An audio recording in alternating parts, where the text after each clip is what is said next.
Hello दोस्तों, आपका हमारे यूट्यूब चैनल एग्ज़ाम फोरम में बहुत बहुत स्वागत है। दोस्तों, आज का ये वीडियो बहुत इंपॉर्टेंट है। आज के इस वीडियो में हम आपके लिए जो है साइंस के 20 क्वेश्चंस लेकर आए हैं जो बार बार की परीक्षाओं में रिपीट हुए हैं और यहाँ से इनके आने के चांसेस बहुत ज़्यादा हैं। इन क्वेश्चंस को हम डिटेल में डिस्कस करेंगे, उनसे रिलेटेड जितने भी फैक्ट हैं आपको बताए जाएंगे। साथ ही इस वीडियो का जो पीडीएफ है आप डिस्क्रिप्शन बॉक्स में दिए लिंक से डाउनलोड कर सकते हैं। अगर आपको वीडियो पसंद आता है तो उसे लाइक करना, शेयर करना ना भूलें। साथ ही ज़्यादा से ज़्यादा दोस्तों तक इसे शेयर करें और अगर आप पहली बार चैनल पे हैं यानी चैनल पे नए हैं तो चैनल को सब्सक्राइब करें तथा बेल बटन को ज़रूर प्रेस करें, जिससे ऐसे ही आने वाले वीडियोस की नोटिफिकेशन आपको टाइम टू टाइम मिलते रहें। और दोस्तों, जो हमारा स्पेशल वीडियो है ये जीके जीएस के वीडियो हैं दोस्तों, ये दोपहर में 12 बजे आपको मिल जाया करेंगे डेली। और दोपहर में 3 बजे जो है स्पेशल करंट अफेयर के वीडियो मिलेंगे आपको, जो कि बहुत ही इंपॉर्टेंट रहेंगे। ठीक है दोस्तों, तो शुरू करते हैं आज का वीडियो और लेते हैं पहला क्वेश्चन।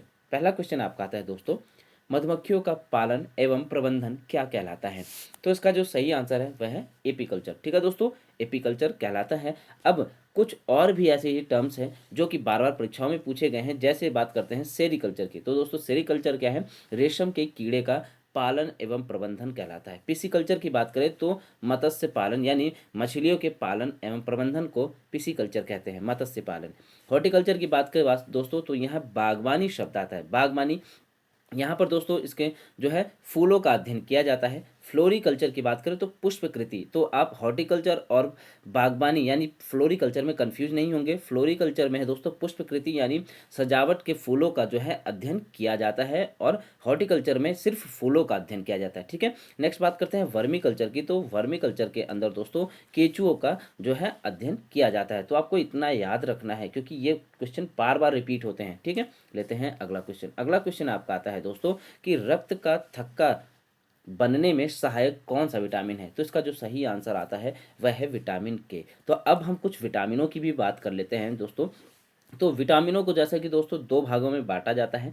पहले नंबर में आता है कि वसा में घुलनशील विटामिन तथा दूसरा नंबर आता है पानी में घुलनशील विटामिन। ठीक है, नेक्स्ट बात करते हैं दोस्तों कि वसा में जो घुलनशील विटामिन है उनके नाम बात करें तो वे कौन कौन से विटामिन हैं? वे आते हैं दोस्तों ए डी ई के। यानी विटामिन ए की बात करें दोस्तों तो रेटिनॉल इसका रासायनिक नाम है। विटामिन के की बात करें दोस्तों तो फाइलोक्लोवियन जो इसका है रासायनिक नाम। नेक्स्ट बात करते हैं विटामिन ई की, तो इसे दोस्तों टोकोफेरॉल का नाम जाना जाता है। तो विटामिन डी आता है। ठीक है, नेक्स्ट बात करते हैं दोस्तों कि पानी में जो घुलनशील विटामिन हैं उनके नाम कौन कौन से हैं और रासायनिक नाम की बात करते हैं। तो विटामिन बी1 है जिसका रासायनिक नाम है थायमिन। विटामिन बी2 है, रासायनिक नाम है राइबोफ्लेविन। विटामिन बी3 है जिसका रासायनिक नाम नियासिन है। विटामिन बी5 है पेंटोथेनिक एसिड है।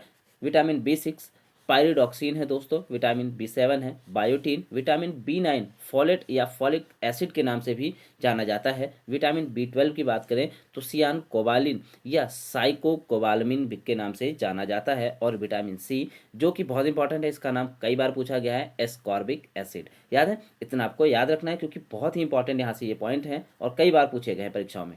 लेते हैं अगला क्वेश्चन। अगला क्वेश्चन आपका आता है कि कैल्शियम एल्यूमिनेट तथा कैल्शियम सिलिकेट का मिश्रण क्या कहलाता है? तो इसका सही आंसर है सीमेंट कहलाता है। ठीक है दोस्तों, लेते हैं अगला क्वेश्चन। अगला क्वेश्चन है कि खट्टे फलों में कौन सा अम्ल पाया जाता है? कई बार क्वेश्चन पूछा गया है। तो इसका सही आंसर है साइट्रिक अम्ल या सिट्रिक अम्ल के नाम से जाना जाता है। इसका फॉर्मूला क्या है दोस्तों? तो C6H8O7 इसका केमिकल फार्मूला है। और इसकी बात करें सिट्रिक अम्ल की तो एक दुर्बल कार्बनिक अम्ल है जो नींबू, संतरे और खट्टे फलों में सिट्रिक अम्ल और इसके लवण पाए जाते हैं। जानता फलों में भी अल्प मात्रा में यह पाया जाता है। नींबू के रस से तैयार होता है।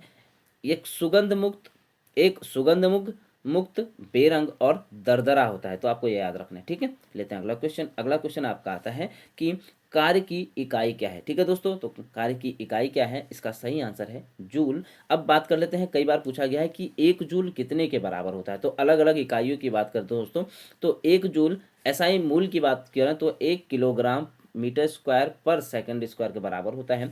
सीजीएस इकाई की बात करें तो 1 × 10⁻7 अर्ग के बराबर होता है। और किलो कैलोरी की बात करें तो 2.39 × 10⁻⁻4 किलो कैलोरी के बराबर 1 जूल होता है। ठीक है, लेते हैं अगला क्वेश्चन। इतना आप याद रखिएगा, लेते हैं अगला क्वेश्चन। अगला क्वेश्चन है कि क्लोरोफ्लोरोकार्बन को किस नाम से जाना जाता है, और किस नाम से जाना जाता है, इसका सही आंसर है फ्रेऑन के नाम से जाना जाता है। अब बात करते हैं दोस्तों क्लोरोफ्लोरोकार्बन के फॉर्मूले की, तो इसका सही आंसर आंसर आता है कि CHCl3 के नाम से जो है क्लोरोफ्लोरो जो कार्बन का फॉर्मूला है उसे याद रखना है आपको। नेक्स्ट बात करते हैं दोस्तों क्लोरोफ्लोरोकार्बन की, जो कि एक CFC, ठीक है, CFC कार्बनिक कार्बन है, और यह एक यौगिक कार्बनिक है, केवल एक यौगिक कार्बनिक है जो कि एक क्लोरीन, हाइड्रोजन और फ्लोरीन परमाणुओं से बनता है। CFC का इस्तेमाल दोस्तों रेफ्रिजरेंट, प्रणोदक के विलायक में भी किया जाता है तथा एरोसोल में भी व्यापक तौर पे इसका इस्तेमाल किया जाता है। तो आपको इतना याद रखना है,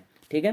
लेते हैं अगला क्वेश्चन। अगला क्वेश्चन आपका आता है कि एकमात्र अम्ल जो स्वर्ण को घोलता है, यानी कि स्वर्ण मतलब सोने को जो घोलता है, एकमात्र अम्ल कौन सा है, इसका सही आंसर है एक्वारेजिया। अब बात करते हैं दोस्तों इसके बारे में। तो इस एक्वारेजिया को अम्लराज के भी नाम से जाना जाता है, याद रखिएगा, अम्लराज के नाम से, जिसका शाही अर्थ है शाही, जिसका शाब्दिक अर्थ क्या है, शाही जल, ठीक है। अब बात करते हैं कि यह कई अम्लों जैसे हाइड्रोक्लोरिक अम्ल से बना है, और इसकी बात करें दोस्तों तो यह एक संक्षारक यानी कोरोसिव अम्ल है।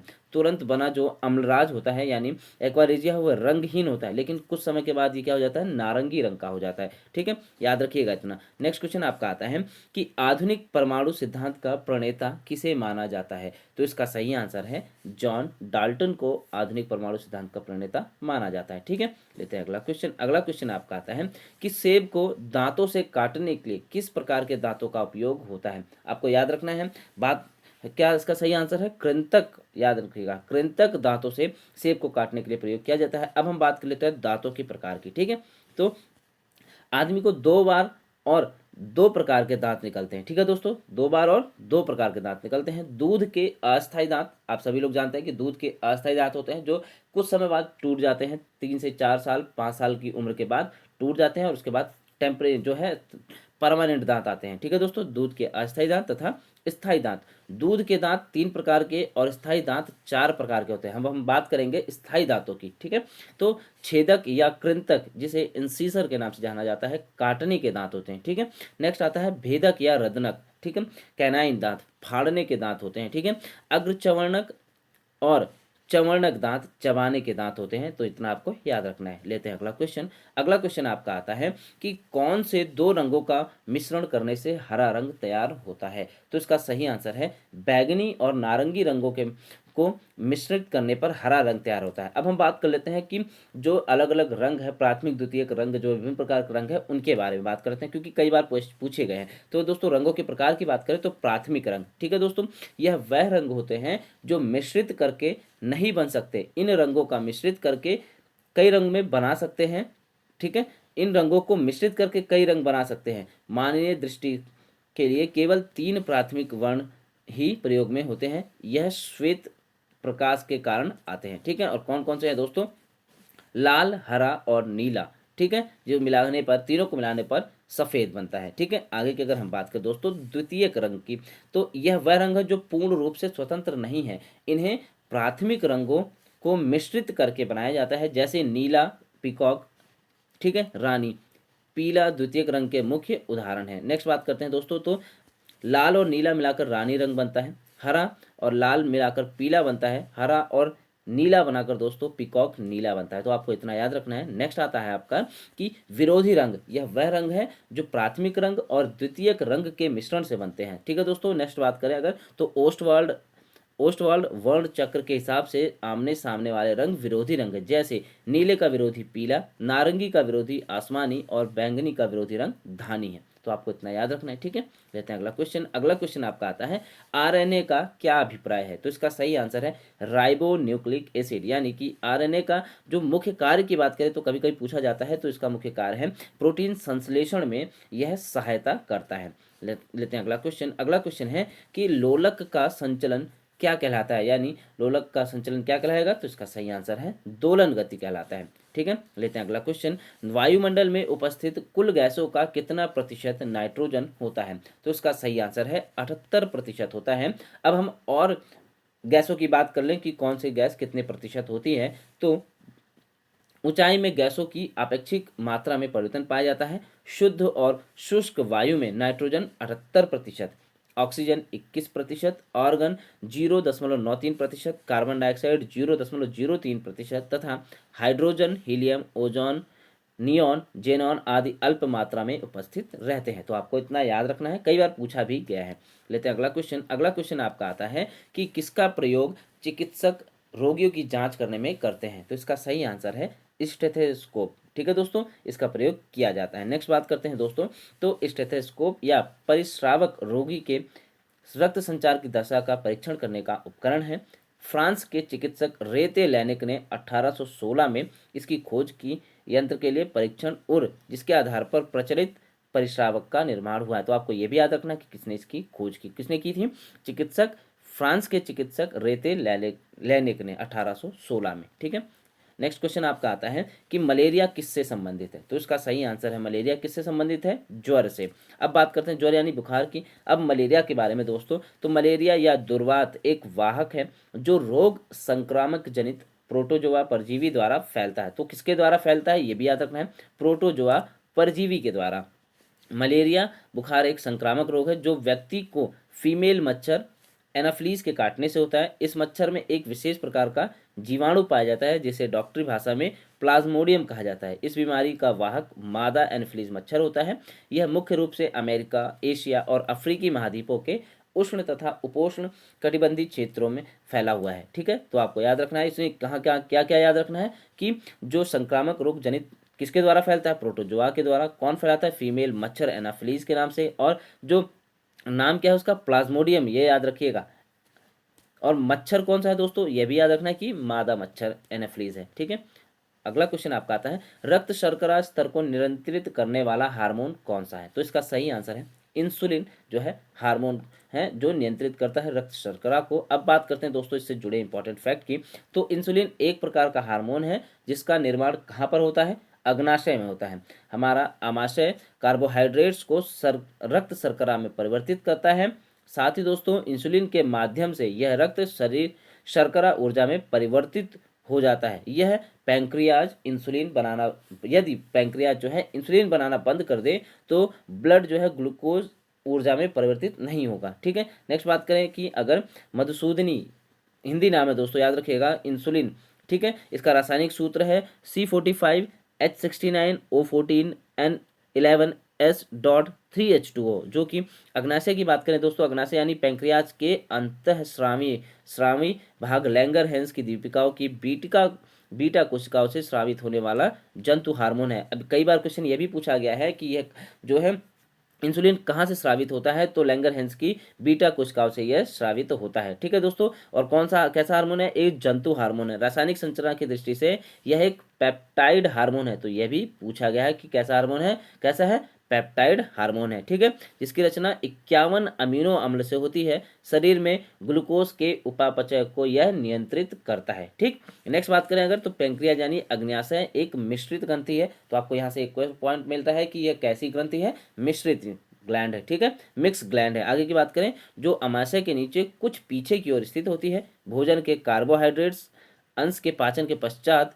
ग्लूकोज का निर्माण होता है, याद रखिएगा। ठीक है, तो इतने पॉइंट्स आपको याद रखने हैं। यहाँ से कई सारे पॉइंट्स आपको मिल रहे हैं जो कई कई टॉपिक बनाएंगे। ठीक है। नेक्स्ट क्वेश्चन आपका आता है कि कैल्शियम हाइड्रोक्साइड का प्रयोग करके मोर्टार के प्लास्टर का निर्माण किया जाता है, इसे किस नाम से जाना जाता है। तो इसका सही आंसर है चूना जल, यानी CaOH2 का होल ट्वाइस। यानी देखिए दोस्तों, मोर्टार यानी मसाला, जो आप मसाला बनाते हैं जैसे सीमेंट बालू को मिला के या कैल्शियम हाइड्रोक्साइड को मिला के जो आप बना रहे हैं वह आपका क्या आ जाएगा? चूना जल कहलाएगा। ठीक है। नेक्स्ट क्वेश्चन आपका आता है कि प्रकाश संश्लेषण में सहायक पत्तियों के हरे पदार्थ को क्या कहते हैं। तो इसका सही आंसर है क्लोरोफिल कहा जाता है। नेक्स्ट इसके बारे में बात कर लेते हैं। तो पर्णहरित भी कहा जाता है, हरित लवक भी कहा जाता है। पर्णहरिम या क्लोरोफिल एक प्रोटीन युक्त जटिल रासायनिक यौगिक है। यह वर्णक पत्तों के हरे रंग का कारण है, यह याद रखिएगा। यह प्रकाश फोटोसिंथेटिक हिस्से का। ठीक। आगे की बात करें तो वर्णक मुख्य का संश्लेषण है। इसे पिगमेंट भी कहते हैं, याद रखिएगा। इसे क्या कहते हैं? पिगमेंट भी कहते हैं। नेक्स्ट क्वेश्चन आपका आता है कि पीतल हवा में किस गैस की उपस्थिति के कारण बदरंग हो जाता है। तो इसका सही आंसर है ऑक्सीजन के कारण जो है बदरंग हो जाता है। अगला क्वेश्चन, बार किसकी इकाई है?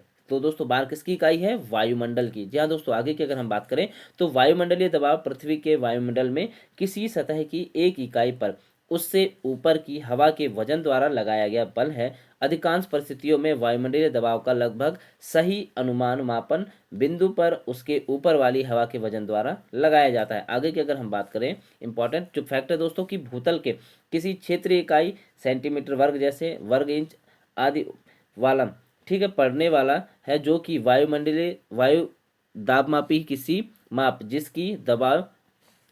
जिसका दबाव वायुमंडलीय है कहते हैं, इसे समानता कहते हैं। और वायुमंडलीय को वायु दाब को सेंटीमीटर इंच अथवा मिलीबार में व्यक्त किया जाता है। तो आपको इतना याद रखना है। ये था दोस्तों आज का वीडियो। अगर आपको वीडियो पसंद आया तो उसे लाइक शेयर करना ना भूलें। Thanks for watching. आपका दिन शुभ हो।